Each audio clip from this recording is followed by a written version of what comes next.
بسم اللہ الرحمن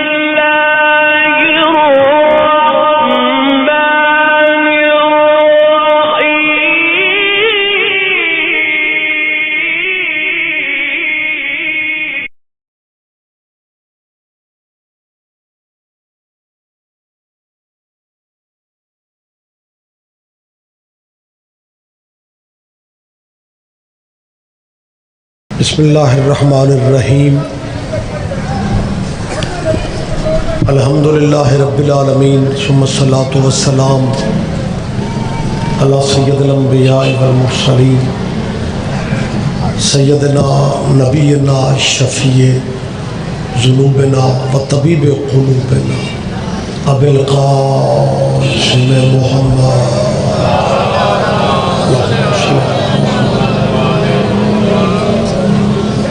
وَأَهْلِ بَيْتِهِ الطَّيِّبِينَ الطَّاهِرِينَ الْمَعْصُومِينَ الْمَظْلُومِينَ أما بعد قال اللہ تعالی حق سبحانہ فی کتاب المجید و خطاب الحمید بسم اللہ الرحمن الرحیم لقد کان لکم فی رسول اللہ اسوۃ حسنہ عبادت میں اضافہ فرمانے صلوات سارے صحابہ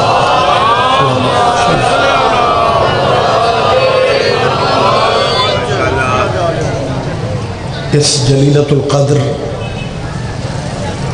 سالانہ ماتمداری کی ملک گیر مجلس اعزاء میں اللہ ہم سب کی حاضری عبادت میں شمار فرمائے۔ مومنین عزادار جہاں بھی مجلس میں یا صف اعزاء پہ بیٹھتے ہیں تو ذہن میں کوئی نہ کوئی دعا یقیناً ہوتی ہے، اور جہاں تک دعا کا تعلق ہے اللہ کی بارگاہ میں آل محمد سے بڑا واسطہ بھی کوئی نہیں اور وسیلہ بھی کوئی نہیں۔ آل نبی کا صدقہ اللہ آپ سب عزاداروں کی ذہنی اور قلبی دعائیں قبول فرمائے۔ ہمارے بھائی علامہ سید وقار الحسنین نقوی کو میرا مالک صحت والی زندگی عطا فرمائے۔ میرے بھائی منتظر کو اللہ کامیابیاں کامرانیاں نصیب فرمائے۔ مجاہد کو میرا بیٹا دعا کیجئے ماتمی اولاد نرینہ عطا فرمائے۔ ملکی حالات آپ کے سامنے خصوصی دعا فرمائے، اللہ ہمارے ملک پہ رحم فرمائے۔ اور سب سے بڑی دعا کیجئے ولی الامر مولا کے ظہور پاک میں میرا اللہ اب تاجیل فرما دے۔ اگر زحمت نہیں سمجھ رہے تو ان دعاؤں کی قبولیت کے لیے ایک سلوات، لیکن سارے صاحبان بلند ہیں، اسے کوئی یار ایکو کم کر یار، یہ ٹکراؤ ختم کرو آواز، میں سوزی نہیں لا سکا۔ مہربانی سے اجازت ہے جی میں بات کروں؟ میرے ذاکرین بھائی ممبر پہ کافی تعداد میں موجود ہیں، لمبی گفتگو کا وقت نہیں۔ اس دنیا میں مذہب بھی بہت سے ہیں اور رہبر بھی بہت سے۔ کون کس مذہب پہ ہے ہم اس پہ بات مناسب ہی نہیں سمجھتے۔ عقیدے مسلط نہیں کرنے چاہیے، جو جس مذہب پہ ہے اللہ نے اسے شعور دی ہے، مذہب پہ بحث نہیں۔ لیکن جہاں تک رہبروں کا تعلق ہے نا، رہبروں کے معاملہ میں جو کرم اللہ کا شیعوں پہ ہے کسی اور مذہب پہ ہے ہی نہیں۔ مہربانی صاحب آپ جی ہیں جی، آپ زندہ و سلامت رہے آپ۔ اگر میری آواز آپ کے لیے بوجھ نہیں بن رہی کیونکہ ساؤنڈ سوزیوں والا ہے، مولویوں والا نہیں۔ بہرحال چند منٹ میرے پاس ہے، اگلے پروگراموں تک جانا ہے۔ میں اب ساؤنڈ کے چکر میں الجھنا نہیں چاہ رہا، یہ فقرہ میں پھر کہہ رہا ہوں بیٹا، یہ آپ کے مذہب کی میں وکالت کر رہا ہوں۔ ویسے شروع میں مجلس ہو نا تو بندے کا دل بھی چاہ رہا ہو نا ذاکر مولوی کو سبحان اللہ کرے یا کہیں ماشاءاللہ، تو وہ شرم و شرمی چپ رہتا ہے کہ اگر میں نے سبحان اللہ کہہ دیا تو نال والے آکھنے تینوں بڑی سمجھ آ رہی، تو شرم و شرمی نہ پریشان ہو جاؤ۔ مہربانی صاحب میری بات پہ آپ تھوڑا دھیان دیں، میں یہ بات میں بیٹھک میں باتیں نہیں کر رہا، امامیہ کالونی کے اس سالانہ پروگرام میں ساؤنڈ پہ، ممبر پہ، اسپیکر پہ کہہ رہا ہوں کہ جو کرم اللہ کا ہم پہ ہے کسی اور مذہب پہ ہے ہی نہیں۔ میں نے پہلے بھی دعا کی اللہ میرے وطن کے حالات بہتر فرمائے۔ یہ جو ہم وطن کی بہتری کی دعائیں مجلسوں میں کرواتے ہیں نا، اس کا مطلب ہے ہم اس ملک میں کرایہ دار نہیں ہیں۔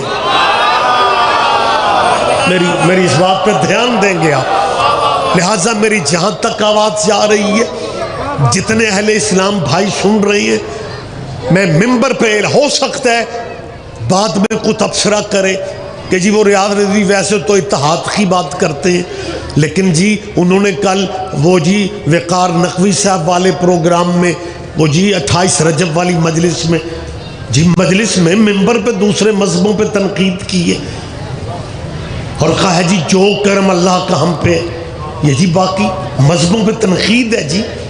او بھائی ہم کون ہوتے ہیں تنقید کرنے والے؟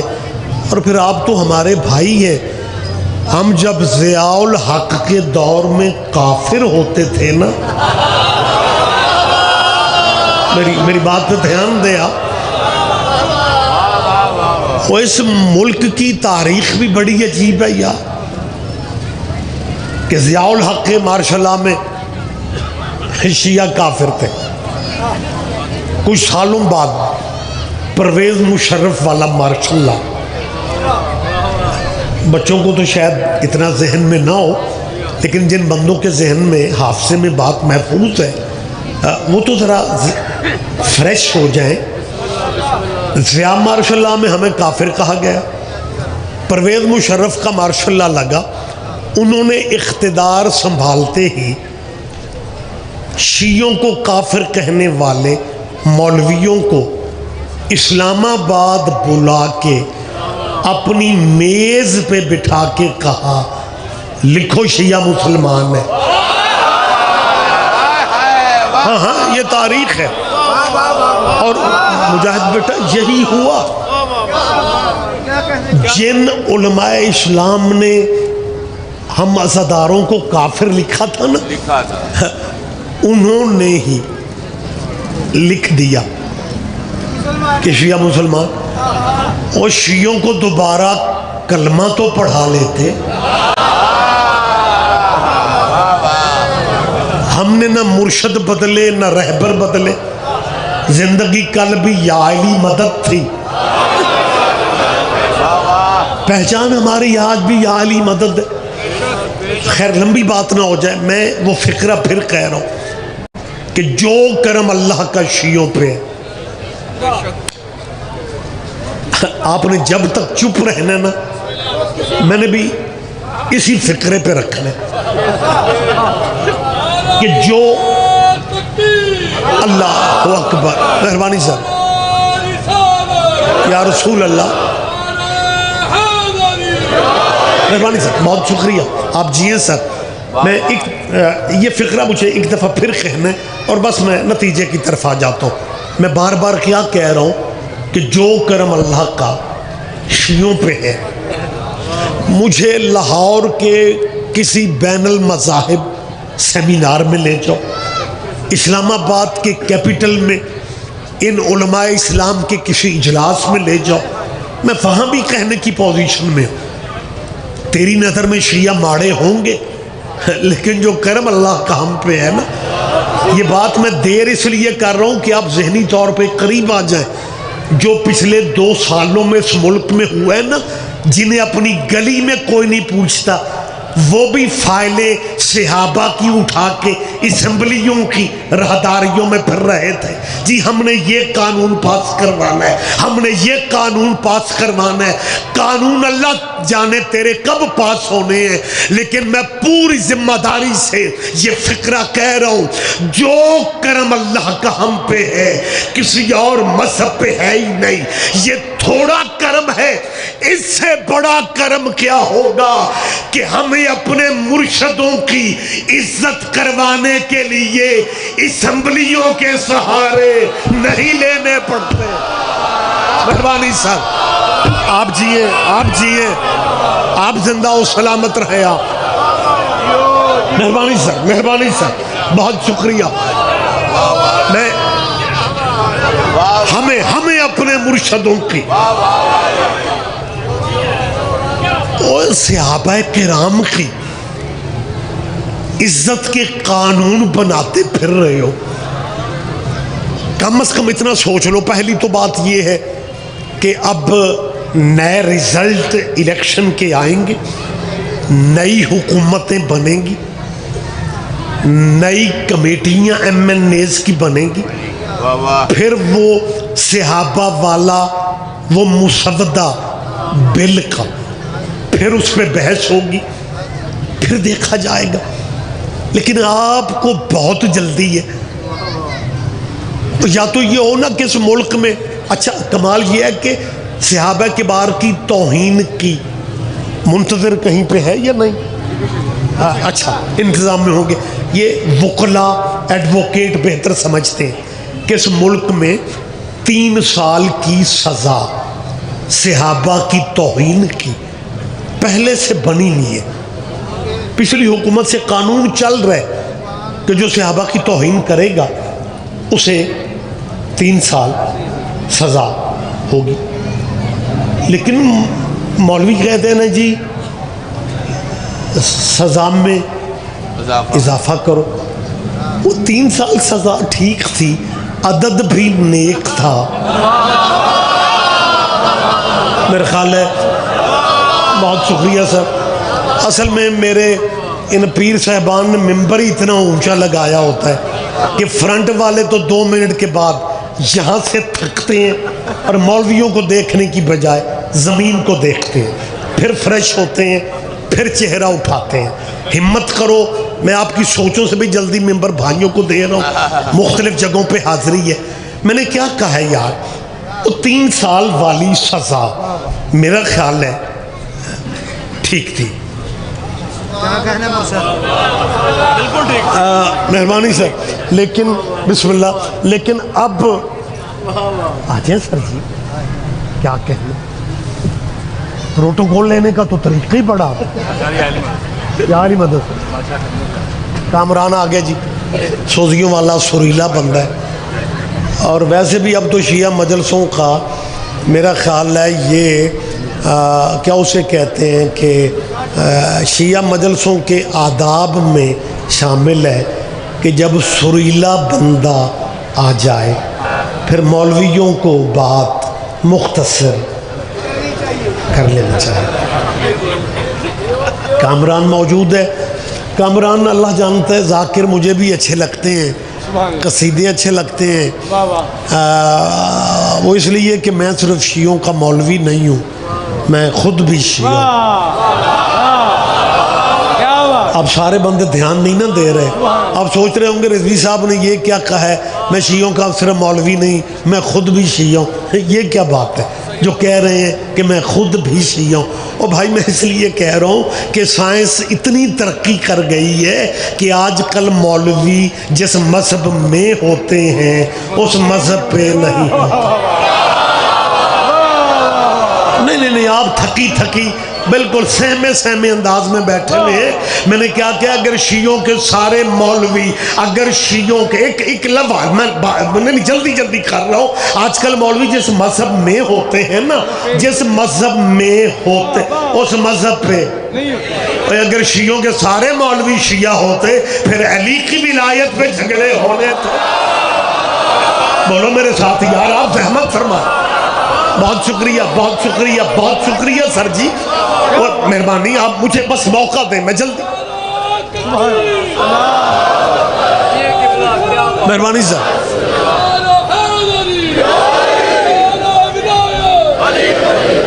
آپ جی آپ زندہ و سلامت رہے. آپ میں گزارش کیا کر رہا ہوں او بھائی میرے صحابہ کبار کی عزت ہم شروع سے کرتے ہیں لیکن ایک سزا جب ملک کا قانون بن چکا تھا تو سزا ٹھیک تھی. لیکن اب قبلِ کعبے فائلیں اٹھا کے سینٹ میں آ گئے اسمبلیوں میں آ گئے یہ 3 سال سزا ٹھیک نہیں. سزا کیا ہونی چاہیے کہ جی عمر قید.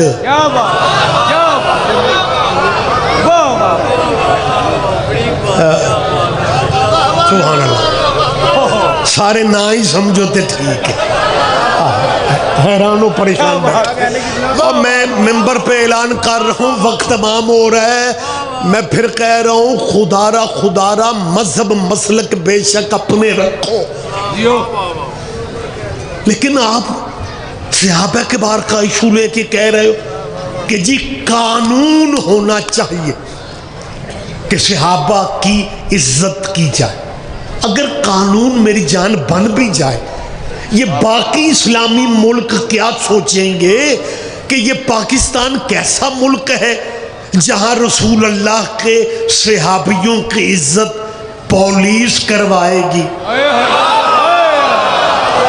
نہیں آپ پتہ نہیں کہاں چلے جاتے ہیں آپ یہاں. اور لاہور کا پورا میں سمجھتا ہوں علاقے کے نمائندہ چہرے بیٹھے میں ہیں. میری یہ اسلامی دانشوروں سے اپیل ہے صحابہ کی عزت بل سے نہ کرواؤ.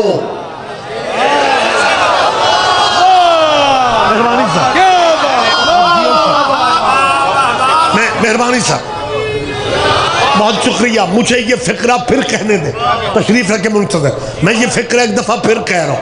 میں اپنے حرفوں کا ضامن بن کے کہہ رہا ہوں کہ جو کرم اللہ کا شیعوں پہ کسی اور مذہب پہ ہے ہی نہیں. میرا خیال ہے میں کچھ 10ویں دفعہ کہہ رہا ہوں اور میں دوسرا کرم بتانے لگا ہوں. یہ تھوڑا کرم ہے کہ دنیا جنہیں اپنا مرشد مانتی ہے ان کے مرشد بھی تیرے مرشدوں پہ درود نہ پڑھے ان کی نماز نہیں ہوتی. کیا کہنے آپ جیئے سر.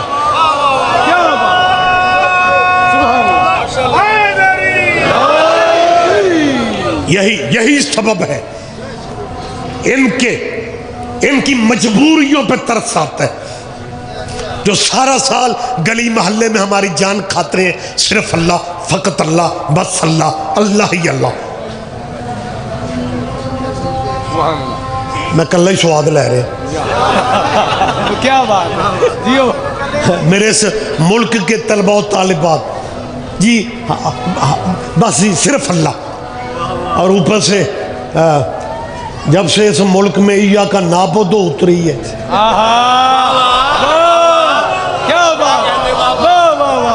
ضابطے تو سسٹم ہی بدل گئے.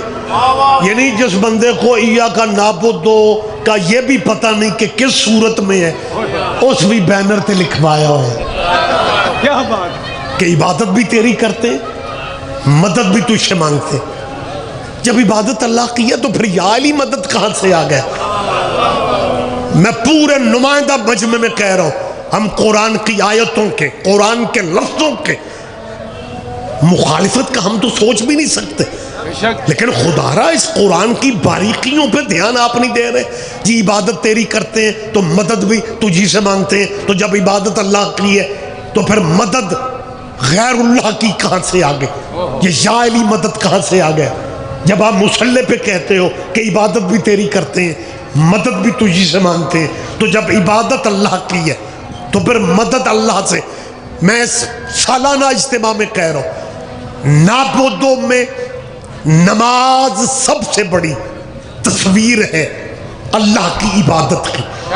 نماز پرائیویٹ کامران عبادت ہے, نماز ذاتی عبادت ہے اللہ کی. آپ کہتے ہیں جی جب عبادت اللہ کی ہے پھر مدد بھی اللہ کی ہونی چاہیے. میں ریاض رضوی مائک پہ اس مشکل بحث کو نتیجے کے قریب لا رہا ہوں. جب عبادت اللہ کی ہے نا, صرف اللہ کی, تو پھر آپ پورے دن کے مسلمان بنو اور آپ عبادت میں صرف اللہ کو اللہ تک رکھو. آپ اللہ کی عبادت کو اللہ تک نہیں رکھ رہے. ہم سے توقع رکھتے ہیں کہ آپ یا علی مدد نہ کہیں, آپ عبادت میں اللہ تک رہو نا. لیکن مصلی پہ کیا کہتے ہیں؟ ایاک نعبد و ایاک نستعین. اللہ عبادت بھی تیری کرتے ہیں مدد بھی تجھ سے مانگتے ہیں. اور اس کے بعد کیا کہتے ہو؟ اہدنا الصراط المستقیم. اللہ ہمیں سیدھا راستہ دکھا. اس سے آگے کیا کہتے ہو؟ صراط الذین انعمت علیہم. اللہ راستہ ان لوگوں کا دکھا جن پہ تیری نعمتیں نازل ہوئی. یہ عبادت الہی میں لوگ کہاں سے آ گئے؟ نہیں آپ دھیان نہیں دے رہے میرا بیٹا. ہمیں صرف اتنا بتایا جائے, یہ ایاک نعبد پڑھنے والوں یا تو سورہ الحمد کی اس آیت کو قرآن سے نکالو. آپ اسی میں کہہ رہے ہیں. پہلے آپ کہتے تھے عبادت صرف اللہ کی ہے. جب عبادت اللہ کی ہے پھر اللہ سے اللہ کا راستہ مانگو. لیکن اللہ سے اللہ کا راستہ مانگنے کی بجائے کہتے ہیں راستہ ان لوگوں کا دکھا جن پہ تیری نعمتیں نازل ہوگی. وہ حد ہو گئی ہے. اور تو نابودوں میں لوگ لا سکتا ہے, ہم نستعین میں بولیں گے یار میری تائید آپ فرمائیں گے. آپ بات میں نے ختم کر دی. اصل میں آدھا ملک, اب تو خیر سارے قبلے کعبے بھی نتائج میں مصروف ہے, لیکن ہم بڑے مطمئن لوگ ہیں یار الحمدللہ. لو ایک بندہ کہنے لگا رات جب یہ نیٹ تھوڑا کلیئر ہو, کہنے لگا رضی صاحب الیکشنوں کے نتائج کا پتہ نہیں, آپ کی کیا کہیں گے؟ میں نے کہا کچھ بھی نہیں. کہنے لگا کیا مطلب؟ میں نے کہا وہ حکومتوں کے آسرے وہ لیتے ہیں جن کے مرشد حکومتی ہوتے ہیں. ہمیں تو دلچسپی ہے ہی نہیں. اقتدار جس کا بھی آ جائے ہمیں پتہ تھا جو کرم اللہ کا ہم پہ ہے کسی اور پہ ہے ہی نہیں. یہ تھوڑا کرم ہے سب. 13 رجب گزری ہے, مسلمانوں کے چوتھے خلیفے کی سالگرہ تھی. ان کی مصیبتوں کے بلب فیوز تھے, ہمارے گھروں پہ چراغاں تھا.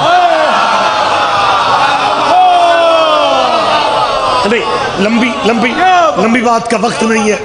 کامران جتنی داد مجھے دے رہے ہیں نا تو انہوں اس گل دا نہیں پتہ. جی بسم اللہ. العجل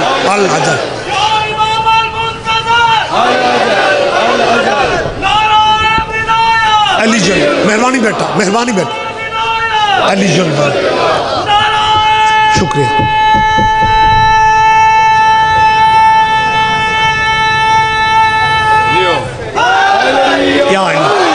آپ جیو جی, آپ بیٹا زندہ و سلامت. میں نے کیا کہا ہے 13 رجب میں کامران پورے ملک میں منتظر مجاہد میں کہتا پھر رہا ہوں کہ مسلمانوں چلو یہ سال تو گزر گیا. دوستو اللہ تمہیں زندگی دے, جب اگلا سال رجب کا آئے نا تو ربیع الاول کی طرح بچوں کو تھالیاں پلیٹیں چندے والی دے کے نا, تو رجب کی مولا کی سالگرہ کے لیے بھی چندے جمع کر کے نا اپنے چوتھے خلیفہ کا جشن منایا کرو. ہم شیعہ جنہیں جوگے ہیں تمہاری پلیٹیں خالی نہیں لوٹیں، لیکن خدا را تم نے علی بھی ہمیں دے رکھے، یا تو علی صرف امامت میں ہوتا پھر تو ٹھیک تھا، لیکن تمہاری خلافت مکمل نہیں ہوتی کیا بات، جب تک علی نہ ہو۔ لہٰذا علی کی سالگرہ، اور مسلمانوں اس لیے بھی ضروری ہے کہ تمہارے سارے خلیفوں میں سے یہ اکیلا خلیفہ علی ہے جس کا تمہیں پتہ تو ہے نا کہ پیدا کہاں ہوا ہے۔ اب سارے بندے دھیان کیوں نہیں دے رہے؟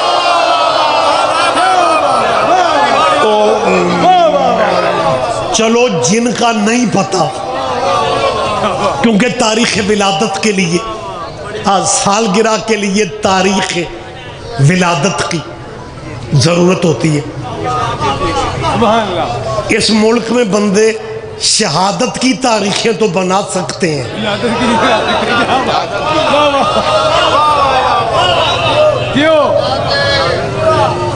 آپ جو بندے حیران ہو کہ مجھے دیکھ رہے ہو، میں کہہ رہا ہوں بات تھوڑی مشکل ہے، ویسے زیادہ داد جب آپ نہیں دیتے تو میں بڑا مطمئن ہوتا ہوں۔ سبحان اللہ، اسی FIR تو بچ جانے، وہ کئی پرچے ساڑھے ذاکراں تھے انج ہی ہو گئے نے جی، بندیاں رولا بڑا پا دیتے ہیں۔ کیا بات، لہذا جب اس طرح کی بات پہ آپ چپ کر جاتے ہیں نا، پہلے تو مجھے یوں لگتا ہے کہ میں ٹی وی پہ خطاب کر رہا ہوں، اور دوسرا یہ ہوتا ہے کہ چلو یار اس میں کوئی بہتری ہوگی، بندے شہادت کی تاریخیں تو نکال سکتے ہیں۔ کیا بات ہے، اور 17 سال پہلے میں مصر یا لبنان کی باتیں کر رہا ہوں، میں تمہارے ملک کی شادی بات کر رہا ہوں، توصیف پھر اس ملک کی بات ہے، بندے شہادت کی تاریخیں تو لے آتے ہیں۔ ولادت کی نہیں، وہ 17 سال پہلے یکم محرم کو کسی کی بھی شہادت نہیں تھی، پتہ نہیں آپ کہاں ہے میری جان، لیکن ہم آپ کے بھائی ہیں، تاریخوں کے تو کیا کہنے، سبحان اللہ، ہم مولا مشکل کشا کو پھر آپ کے مقدر کی بات 18 ذی الحج ہم سبحان اللہ، جشن ولایت مناتے ہیں، کہتے ہیں جی یہ خوشی ہے جی کسی کے مرنے کی۔ اچھا کیا بات، واہ واہ، اللہ کرے واہ واہ، واہ واہ، منظر پیر آپ جیے، میرا اور آپ کا یہ برادریوں والا ملک ہے، یہاں بیٹے کی شادی پہ کسی کو بلائیں نا، برادری ناراض ہو تو پھر انکار نہیں کرتے، اب تو خیر واٹس ایپ پہ کارڈ سیٹ ہوتے ہیں، لیکن جدوں چھوارے آندے ہوں سن وہاں سے نا یار تسی رکھ لو، جانا نہ جانا تو بات کی بات، جی ہاں کمی واپس، بعد میں پتہ کیا کہتے تھے، خالو کی ڈیتھ ہو گئی تھی آنا تو تھا، پھر ان کی اگلی شادی ہوگی جی ماموں کی ڈیتھ ہو گئی تھی، اوے ہر خوشی پہ تمہارا یا خالو مر جاتا ہے یا ماموں مر جاتا ہے، اوے خدا دا نام دے ٹھیک، اب میں کسے سناؤں یار، یہ ابھی یہ رجب ہے نا، اس ملک میں میرا اللہ جانتا ہے 22 رجب، ہم شیعہ سنی اتنے اکٹھے ہیں اس ملک میں کہ 22 رجب کی نیاز والے دن سبحان اللہ، گلی محلے میں پتہ نہیں چلتا کہ شیعہ گھر کون سا ہے، کیا بات، کیا بات، ایسی ہے بے شک، اور سنی گھر کون سا ہے، یعنی شیعہ سنیوں میں مشترکہ، لیکن ہمیں کچھ سال ہی ہوئے ہیں سوشل میڈیا پہ رجب کے چاند کے ساتھ ہی ایک نہ ایک مولوی طلوع ہو جاتا ہے اور وہ کہتا ہے کنڈے نہ پکانا نہ کھانا، یہ شیعہ کسی کے مرنے کی خوشی کرتے ہیں، اور ہم نے جب اس کے جینے کی خوشی نہیں کی، میری بات پہ آپ دھیان دے رہے ہو یا آپ جیے سب، ہم صرف یہ چاہتے ہیں، ہم صرف یہ چاہتے ہیں کہ آل محمد کے ذکر کی محفلوں میں یہ چھوٹی چھوٹی رنجشیں ختم کی جائیں. لیکن کمال یہ ہے یار 13 رجب جیسی خوشی اللہ برادران وہاں بھی نظر نہیں آتی. نظر نہیں آگے 3 شعبان آ رہی ہے، آنا وہاں بھی نہیں. نہ 3 شعبان کو آتے ہو نہ 13 شعبان مناتے ہو. وہ بھی کو بندے ہیں جو نہ 3 میں ہیں نہ 13. گفتگو میں نے تمام کر دی، صرف 2 منٹ میں آپ کے لے رہا ہوں. میری مسلمانوں سے اپیل ہے، مولا حسین کے دن پھر بھی ڈیوٹیاں ہماری ہیں، مولا کائنات کے دن ڈیوٹیاں پھر بھی ہماری ہیں. مسلمانوں اپنے مذہبوں میں رہ کے صرف اتنا سوچ لو کہ آل محمد جیسے ہیرے شیعوں کو دیکھ کے تم نے اپنے پاس رکھا ہی کیا.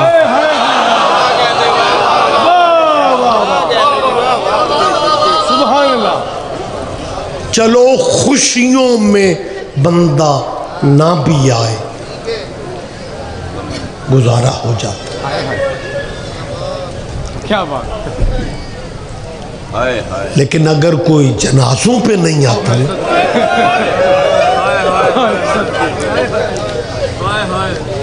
28 رجب 10 محرم سے کم زندگی میں اس کا قدم گھر سے باہر نکلے جس کا قد بھائیوں نے بھی نہیں دیکھا. آباد رہو آباد رہو. سیدہ تیرا ہے کہنا قبول کر.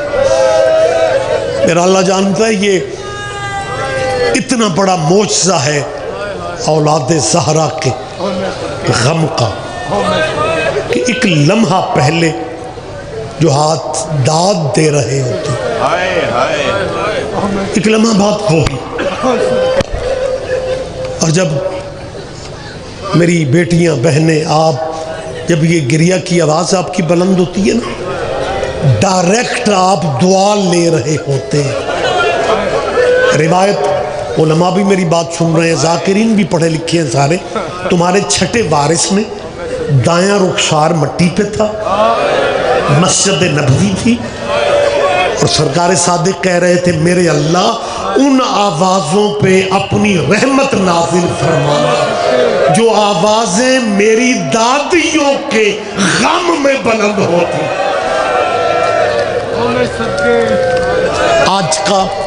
آج کا مخصوص دکھ وہی ذاکرین پڑھیں گے جو آخر پہ آج پڑھیں گے. میں ایک دعا مانگ رہا ہوں اور کو پتہ نہیں ہوتا کون سا ٹائم دعا کی قبولیت کا ٹائم. میرے اللہ ہمیں موت نہ دینا جب تک بی بی زینب کی چوکھٹ نہ چھوٹے. آمین آمین کہو آمین کہو آمین کہو. شام والی زیارت کا تعلق پیسے سے نہیں بلاوے سے ہے. اور ایک بات میری عزادار دور تک موجود ہے، بہت بڑا شام تک پرسہ رہے گا. کربلا جانا چاہتے ہو نا بے شک اکیلے چلے جاؤ، نجف اکیلے چلے جاؤ، سامرا اکیلے چلے جاؤ، لیکن شام کی دعا اکیلے نہ مانگا. جب شام کی دعا مانگو پھر اللہ سے کہنا اللہ ہمیں اتنی توفیق دے میں بیٹیاں لے کے شام کی ان گلیوں سے گزروں جس گلی کے متعلق تیرے چوتھے امام نے کہا امام کی آنکھوں کا خون بڑھ گیا تھا. امام فرماتے بازار شام میں ایک ایسا موڑ آ گیا کہ وہاں پتھروں کی اتنی بارش تھی میں پہچان ہی نہ سکا میری ماں رباب کون ہے، میری ماں زینب کون ہے. آباد رہو آباد رہو. سیدہ تمہارا پرسہ قبول کر لے. میں ایک منٹ آپ کا لے رہا ہوں. آپ نے ذاکرین سے بھی یہ بات سنی ہوگی، یہ کچھ عرصہ کچھ سال پہلے کا واقعہ ہے۔ میرپور کے علاقہ میں ایک غریب گھر کا بچہ مزدوری کے لیے بیرون ملک جاتا ہے۔ مقدر ان غریبوں کے خواب جو دیکھے تھے وہ خواب ہی رہ گئے۔ اس بچے کی پردیس میں ڈیتھ ہو گئی۔ وہاں کے پاکستانی دوستوں نے اس کے گھر فون کیا کہ ڈیڈ باڈی بھیجنے پہ خرچہ بھی بہت آتا ہے، معاملات بھی بڑے ٹیڑھے ہیں۔ حکم اللہ کا، اگر آپ اجازت دیں، کس سے کہا مرنے والے کے باپ سے، آپ کے بیٹے کو ہم یہیں دفنا دیں۔ کامران اس کے باپ نے رو کے پتہ کہ اس نے کہا تھا میں غریب ہوں، میرا 3 مرلے کا گھر ہے، میں وہ بیچ رہا ہوں، لیکن میں بیٹا پردیس میں دفن نہیں کروں گا۔ اوہ امامیہ کالونی کا عزادار مجمع، ہم نہ روئیں، وہ لوگ بیٹے پردیس میں دفن نہیں ہونے دیتے، ہمیں اتنا بتا مدینہ کہاں، شام کہاں، مدینہ کہاں، لاہور کہاں۔ آباد رہو یار، خوش نصیب ہو جو لاہور میں رہتے ہو۔ میرے بندے ہاتھ ہیں، اگر مقدر ساتھ دے جائیں، آج عزاداری کے بعد گھر جانے کی بجائے 28 رجب کا اصل پرسہ جو پرسے کی وارث بی بی ہے، بی بی پاک دامن بیٹیاں لے کے جانا۔ بندے یہ سمجھتے ہیں کہ جناب یہ علی کی بیٹیاں مسافر اور آ کے یہاں پہ مسلمانوں نے انہیں دفن کر دیا۔ قرآن میرے سر پہ رکھو، یہ ممکن ہی نہیں ہے کہ اولاد محمد کسی کی غصبی جگہ پہ دفن ہو جائے۔ بے شک یہ سید غصبی جگہوں پہ دفن ہوتے ہی نہیں۔ حد نگاہ تک بزرگ بھائی بیٹھے ہوئے، کئی بندے آپ کو ملے ہوں گے جو کہتے ہیں اللہ نے مجھے 2 3 4 بیٹے دیے، میری کوشش ہے میں ان کے گھر بنانے کے لیے جگہ خرید رہا ہوں، میں چاہتا ہوں کہ زندگی میں ان کے گھر بنا کے جاؤں۔ ہر باپ جگہ خریدتا ہے بیٹوں کے گھر بنانے کے لیے۔ حسین نے کربلا خریدی تھی بیٹوں کی قبریں بنانے کے لیے۔ یہ غصبی جگہوں پہ دفن نہیں ہے۔ اب جا کے زیارت کرو بی بی پاک دامن کی، پاک بی بی مرشد زادی رقیہ بنت علی کی۔ 4 حکومتوں میں یہ سسٹم چلا، اللہ لمبی زندگی دے۔ سی ایم پنجاب، وزیر اعلیٰ پنجاب سید ہے نا، مشکل حالات میں بھی سیدہ کی زری قبر بنا گیا۔ لیکن سید کی بھی مجبوری ہوگی۔ منتظر آپ سمجھتے 28 کلاب، بلکہ وقار نقوی صاحب آپ تو سارے ان چیزوں کے معاملات سے بہت قریب ہے، اللہ نقوی میرے وقار بھائی کو صحت دے، ان کا بڑا اس میں کردار رہا ہے بی بی کے روضے کی تعمیر میں۔ 28 کنال پہ روضہ بنا ہے، 28 کنال پہ، کیونکہ مہنگا ایریے، سید غصبی جگہوں پہ نہیں۔ محکمہ مال کے کاغذ دیکھ لے، قبر 28 کنال پہ بن رہی ہے اور ملکیت بی بی کی 72 کنال جو سیدہ کے نام پہ۔ شام چلے جو، وکھرا شہر ہے بی بی کا اپنا، شہر کا نام ہی زینبیہ ہے۔ عزادار آپ اللہ کرے آپ جائیں، جب ایئرپورٹ سے نکلو گے نا اور بی بی کا شہر شام زینبیہ شروع ہوگا، دیکھو کتنی قدر ہے مسافرہ کی دل میں تمہاری، میری بیٹیوں بہنوں کی۔ جیسے بی بی کا شہر شروع ہوگا نا، ظاہروں کا دھیان بی بی کے روضے کے مینار کی طرف ہوتا ہے، کہ سوچتے ہیں ہم کہاں، مسافرہ کا شہر کہاں۔ بندوں کو اس وقت دھیان نہیں ہوتا، لیفٹ سائیڈ پہ ایک بورڈ ہے بی بی کی طرف سے پتہ کیا لکھا ہے آپ عزاداروں کے لیے؟ میں عبارت بھی پڑھ دیتا ہوں، ترجمہ بھی پڑھ دیتا ہوں۔ اس بورڈ پہ بی بی زینب کی طرف سے کیا لکھا ہے؟ تراحب بکم زینب بنت علی۔ ترجمہ پتہ کیا ہے؟ میرے حسین کے شیعو، زینب تمہیں خوش آمدید کہہ رہی ہے۔ اللہ جانے میں سمجھا نہیں سکا، علی کی بیٹی تمہیں مرحبا کہہ رہی ہے۔ آپ جیئے، میں پھر کہہ رہا ہوں سیدہ آپ کو 9 سال 32 مسلمان ملک نیزوں سے لڑے ہیں بی بی زینب کی قبر کے ساتھ۔ بیٹا سعودیہ نے اسلحہ دینے والی اخیر کر دی، ایک عالمی دہشت گرد جماعت ہے، اللہ انہیں برباد کرے۔ داعش کے نام سے جو بہت بڑے بڑے ملکوں میں وہ دہشت گردی کے مرتکب ہے، وہ شام میں وہی جماعت تھی، اسلحہ سعودیہ نے دیا۔ سعودیہ کا پروگرام تھا جیسے بقیہ والی بی بی کا روزہ گرایا تھا، ویسے شام والی بی بی کی قبر بھی گرانی ہے۔ لیکن ایک سید نے آج سے کو تقریباً 20 سال پہلے بی بی کی حرم میں فکرہ کہا تھا ہم قیامت تک روئیں گے۔ اس نے کہا تھا بقیہ والی بی بی کا روزہ شاید اس لیے گر گیا تھا کہ اس بی بی کا بھائی کوئی نہیں تھا، اور شام والی کا